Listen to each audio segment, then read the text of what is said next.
ketika Rasulullah Shallallahu Alaihi Wasallam wafat, tidak akan ada lagi nabi dan rasul setelahnya. Karenanya Rasulullah Shallallahu Alaihi Wasallam memiliki mukjizat yang sangat luar biasa, melebihi mukjizat nabi dan rasul sebelumnya. Para ulama mencatat, di antaranya Al-Baihaqi dan Ibnu Taimiyah menyampaikan bahwa mukjizat Rasulullah Shallallahu Alaihi Wasallam lebih dari 1000 mukjizat kenabian. Yang pertama berupa mukjizat bersifat fisik atau peristiwa, dan yang kedua adalah pedoman utama kehidupan umat manusia, yaitu Al-Quranul Karim. Yang berupa fisik itu ada sangat banyak, yang disampaikan, dan itu terjadi di zaman Nabi Shallallahu Alaihi Wasallam. Di antara yang sangat terkenal umpamanya adalah ketika suatu peristiwa, yaitu di peristiwa perang Khandaq, di mana Nabi Shallallahu Alaihi Wasallam dengan para sahabat sudah 3 hari tidak makan. Para sahabat harus mencangkuli tanah yang keras dengan waktu yang harus sangat cepat, kelelahan, rasa takut, dan kelaparan. Sudah 3 hari tidak makan. Seperti apa rasanya? Maka ketika Nabi SAW dalam keadaan seperti itu, seorang sahabat merasa kasihan pada Nabi, yaitu sahabat mulia Jabir bin Abdullah radhiyallahu anhu. Jabir pulang ke istrinya, berbisik apakah ada masakan, ada makanan. Kata istrinya memungkinkan, tapi masakan itu hanya untuk dia, istrinya, kemudian anaknya, dan untuk Jabir. Atau cukup itu. Dan kalaupun ditambah hanya cukup untuk Rasulullah SAW. Nah, tidak banyak juga makanan. Maka Jabir berbisik pada Nabi SAW. Berbisik, ya Rasulullah, di rumah saya ada makanan, engkau datang untuk sekedar mengganjal perut. Ternyata yang membuat Jabir bingung adalah Nabi mengumumkan pada semua yang hadir saat itu, ayo Jabir menyediakan makanan. Betapa terkejutnya Jabir dan istrinya, begitu subhanallah. Dan disediakan cuma untuk satu orang. Ternyata dipanggil semua oleh Nabi SAW. Begitu Nabi datang, mereka disuruh menunggu. Kemudian inilah barokahnya, yaitu ini disebut oleh para ulama sebagai barokah makanan yang sedikit cukup untuk banyak orang. Maka makanan itu ditutup oleh Nabi SAW, kemudian didoakan oleh Nabi SAW, kemudian dipanggil serombongan untuk masuk, makan, kenyang, keluar, serombongan berikutnya masuk, makan, kenyang, keluar. Terus sampai semua makan, Rasul belum makan. Dan yang terakhir makan adalah Rasul, kemudian Jabir dan keluarganya. Dan Jabir mengatakan bahwa ternyata makanan itu jumlahnya ketika semua sudah makan, yang tersisa masih seperti aslinya. Jadi jumlahnya masih jumlah seperti yang sebelum dimakan oleh banyak orang. Ini adalah salah satu bentuk dari mukjizat Nabi SAW, di mana dengan doa Nabi makanan yang sedikit cukup untuk banyak orang. Jabir mengatakan dengan mengatakan hum alf, kata Jabir, mereka jumlahnya 1000 untuk makanan, anggaplah 4 atau 5 orang, kemudian cukup untuk 1000. Ini mukjizat dari Nabi SAW. Salah satu mukjizat Rasulullah Shallallahu Alaihi Wasallam yang fenomenal adalah peristiwa terbelahnya bulan. Peristiwa dahsyat ini pun langsung diabadikan Allah Subhanahu wa Ta'ala dalam Al-Quran surah Al-Qamar, yang berarti rembulan.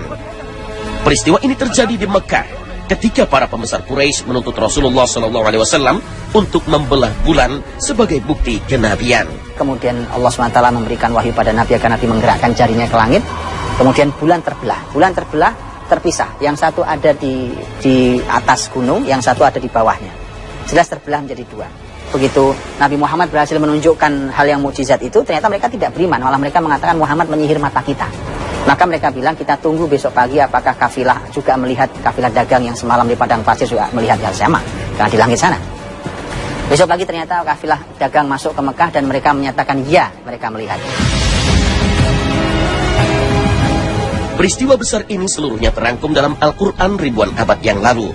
Dan hari ini NASA pun membuktikan dengan teknologi ilmiahnya dan membenarkan bahwa ribuan tahun yang lalu bulan diperkirakan pernah terbelah lalu menyatu kembali.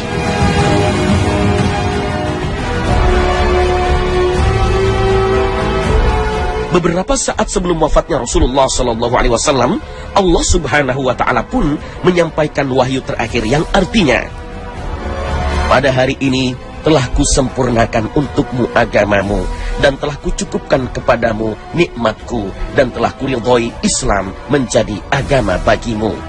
Maka barang siapa terpaksa karena kelaparan tanpa sengaja berbuat dosa, sesungguhnya Allah lagi Maha Pengampun, lagi Maha Penyayang.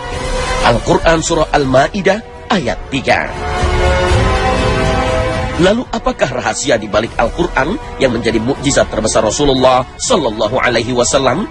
Para nabi, termasuk Nabi Muhammad SAW, diberikan Allah mukjizat Karena untuk mengalahkan masyarakatnya, kehebatan masyarakatnya, maka diberikan kemukjizatan yang semisal dengan yang ada di zamannya. Sebagai contoh, pada zaman kenabian Nabiullah Musa alaihissalam, hal-hal yang berbau sihir merupakan hal yang menjadi favorit dan populer di kalangan kerajaan dan masyarakat Fir'aun. Segala hal yang berbau mistis, penyembahan dewa-dewi, dan persembahan sesajen dengan mudah ditemui di tiap seluk-beluk wilayah pemerintahan Fir'aun. Karenanya, Allah Subhanahu wa Ta'ala memberikan mukjizat kepada Nabiullah Musa alaihissalam, mukjizat semisal sihir seperti yang dilakukan para tukang sihir kerajaan, yaitu mengubah tongkat beliau menjadi ular dan mengalahkan seluruh sihir para ahli sihir terkemuka di zamannya. Begitu juga Nabiullah Isa alaihissalam. Nabiullah Isa hidup di sebuah masyarakat yang sudah sangat gandrung dengan dunia kesehatan. Dunia kedokteran, dunia kesehatan itu mereka pelajari sangat luar biasa. Makanya perhatikan mukjizat Nabi Isa alaihissalam. Ketika Nabi Isa menceritakan tentang dirinya, Allah abadikan di dalam Al-Quranul Karim. Wa akhluqu lakum minat tini kahayati tayri fa anfukhu fihi tayran fayakunu tayran biidznillah. Saya membuat sesuatu yang bentuknya seperti burung, kemudian saya tiup, kemudian dia terbang betul jadi burung. Itu satu. Kemudian wa ubri'u akmaha wal abrasa wa uhyil mauta biidznillah. Menyembuhkan berbagai macam penyakit, ya, penyakit kulit, kemudian menyembuhkan orang yang buta, bahkan menghidupkan orang yang sudah mati dengan izin Allah Subhanahu wa Ta'ala. Lalu bagaimanakah dengan Al-Quranul Karim? Masyarakat Arab di zaman Rasulullah SAW dilahirkan merupakan masyarakat yang sangat cinta dengan sastra bahasa. Siapapun dari kalangan apapun sangat gemar membaca, menulis, dan bersajak di hadapan masyarakat untuk menunjukkan kebolehan mereka.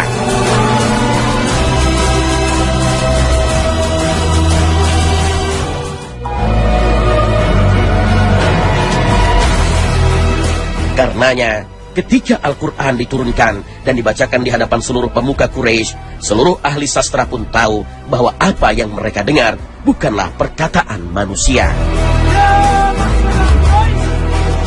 Allah berfirman yang artinya, dan jika kamu tetap dalam keraguan tentang Al-Quran yang kami wahyukan kepada hamba kami Muhammad, buatlah satu surat saja yang semisal Al-Quran itu, dan ajaklah penolong-penolongmu selain Allah jika kamu orang-orang yang benar. Maka jika kamu tidak dapat membuatnya, dan pasti kamu tidak akan dapat membuatnya, peliharalah dirimu dari neraka yang bahan bakarnya manusia dan batu, yang disediakan bagi orang-orang kafir.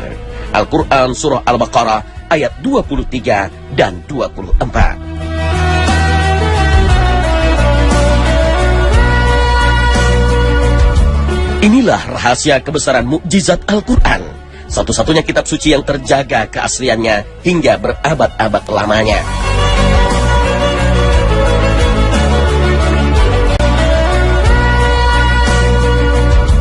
Inilah rahasia kebesaran mukjizat Al-Quran, satu-satunya kitab suci yang terjaga keasliannya hingga berabad-abad lamanya.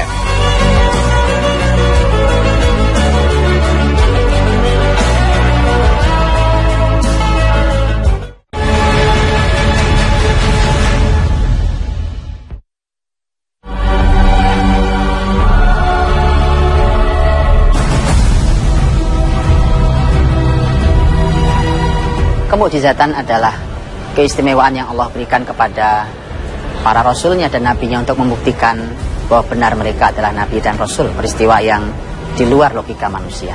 Dari semua mukjizat para nabi dan rasul, yang tersisa adalah mukjizat terbesar sampai hari ini hingga akhir zaman. Nanti Allah berkehendak menutup zaman ini, yaitu Al-Quranul Karim. Maka mendekatlah pada Al-Quran.